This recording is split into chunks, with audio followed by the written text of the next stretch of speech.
Hello అండి. నా YouTube మిత్రులందరికీ నమస్కారం. ఇదొచ్చేసి నా యొక్క జేసీబీ అండి. Back loader. దీని మోడల్ వచ్చేసి ఆగస్టు 2012 అండి.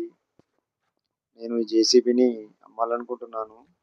మన యూట్యూబ్ మిత్రులు ఎవరికైనా కావాలంటే నా నెంబర్ నేను మెన్షన్ చేస్తానండి. సంప్రదించగలరు. మన వాళ్ళకైతే నేను కొంచెం తగ్గించి ఇవ్వగలను యూట్యూబ్ మిత్రులకు. రీసెంట్‌గా సమ్మర్‌లో చాలా వరకు రిపేర్ వర్క్ చేపించుకున్నానండి టోటల్‌గా బండి. చూయింగ్ సిలిండర్లు ఆయిల్ సీల్‌తో సహా కొత్తవేపించాను. రీసెంట్‌గా కొత్త బ్యాటరీ వేయించాను. ప్లస్ హైడ్రాలిక్ ఆయిల్ కూడా చేంజ్ చేపించానండి రీసెంట్‌గానే. సెల్ఫ్ మోటార్, డైనమో కూడా రీప్లేస్‌మెంట్ చేపించాను. టోటల్‌గా బండి మాత్రం గుడ్ కండిషన్. మన మిత్రులు ఎవరైనా కావాలంటే నన్ను సంప్రదించగలరు. మన వాళ్ళకైతే నేను ఖచ్చితంగా తగ్గించి ఇవ్వగలను రేట్ విషయంలో. ఎవరైనా ఉంటే ఖచ్చితంగా నన్ను సంప్రదించండి. బండి మాత్రం సూపర్ కండిషన్ అండి. ఓకే అండి మరి. Thank you.